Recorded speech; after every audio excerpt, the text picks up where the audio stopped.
Olá pessoal, estou aqui outra vez, agora para mostrar para vocês um pouco dos conceitos básicos da óptica geométrica. Vocês verão a seguir um vídeo que trará as principais informações sobre os princípios da óptica geométrica. Espero que seja bem proveitoso e lembre-se que sempre é importante nós praticarmos para nós fixarmos os conteúdos. Até mais. Princípios da óptica geométrica. Na óptica geométrica estudamos apenas os casos de propagação retilínea da luz. Portanto, usaremos para representar o raio de luz um segmento de reta orientado. Os raios de luz podem se agrupar formando um pincel cônico divergente, cônico convergente ou um pincel cilíndrico. Um corpo pode emitir luz própria ou refletir a luz. Quando a luz for própria, chamamos de fonte primária, e quando ele está refletindo a luz, de fonte secundária ou corpo iluminado. As fontes primárias também podem ser do tipo incandescente, quando a luz vem de alta temperatura, ou luminescente, quando a luz é produzida com baixa temperatura.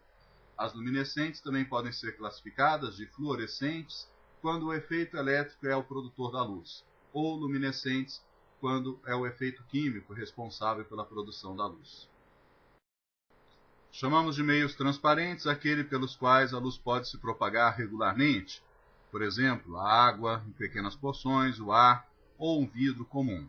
Chamamos de meios translúcidos aquele em que a luz passa irregularmente, fazendo com que as imagens não sejam nítidas. Com a luz podem acontecer três fenômenos: a reflexão, quando a luz bate e volta para o mesmo meio; a refração, quando ela bate e passa para um outro meio, como por exemplo quando vai do ar para a água; e a absorção, quando ela bate e é absorvida pelo meio. A luz que vem do sol, das lâmpadas comuns, ou seja, a luz que estamos acostumados, é chamada de luz branca. Na verdade, a luz branca é uma luz policromática, ou seja, formada por diversas cores. Quando um corpo é visto, por exemplo, de uma determinada cor, vamos supor o azul, é porque ele absorve todas as outras cores, mas é incapaz de absorver a luz azul. Esta luz, então, reflete no corpo e vem para os nossos olhos, e aí temos a sensação de vê-lo da cor azul. A sombra é a evidência melhor que temos da propagação retilínea da luz, pois, como podemos observar, a sombra de um objeto opaco tem a forma exata do objeto. Se os raios não fossem retos, esta forma não seria idêntica ou exata como a do objeto. Quando temos uma fonte extensa de luz, ou seja, quando a luz parte de diversos pontos de uma fonte própria de luz, ela produz de um objeto opaco a sombra e a penumbra, sendo a penumbra uma incidência parcial de luz e a sombra a ausência total de luz. O eclipse lunar ocorre quando Sol, Terra e Lua estão alinhados nesta ordem. A Lua entra por detrás da Terra, dentro do seu cone de sombra, e isso ocorre quando é fase de Lua cheia. O eclipse solar ocorre quando Sol, Lua e Terra estão alinhados nessa ordem. A Lua, em frente da Terra, projeta um cone de sombra. Quem está neste cone de sombra vê o eclipse total do Sol. Nas vizinhanças, ocorre a penumbra. Quem está nessa região observa o eclipse parcial do Sol. Este fenômeno ocorre na fase de lua nova. A câmara escura de orifício também é um meio de comprovação da propagação retilínea da luz.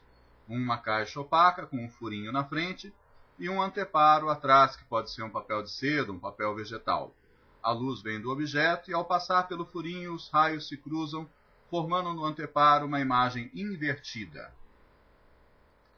Podemos, usando a semelhança de triângulos na construção dos raios de luz na câmara escura, formar uma proporção, onde o tamanho da imagem está para o tamanho do objeto, assim como a distância da imagem ao orifício está para a distância do objeto ao orifício da câmera.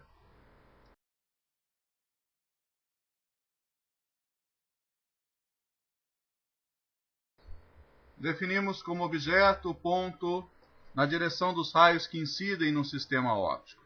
Já quando os raios emergem do sistema óptico, ou seja, saem dele, definimos como ponto imagem.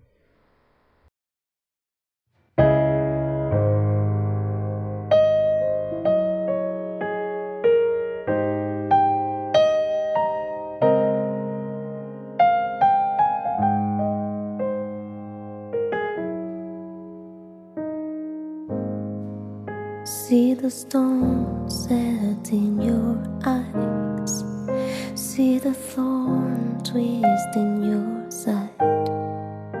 I wait for you.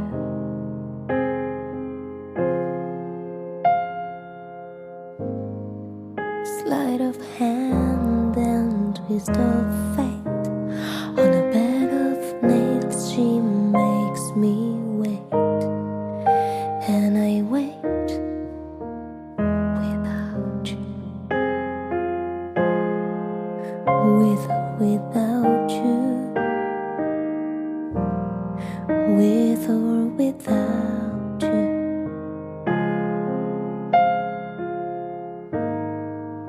Through the storm we reach the shore.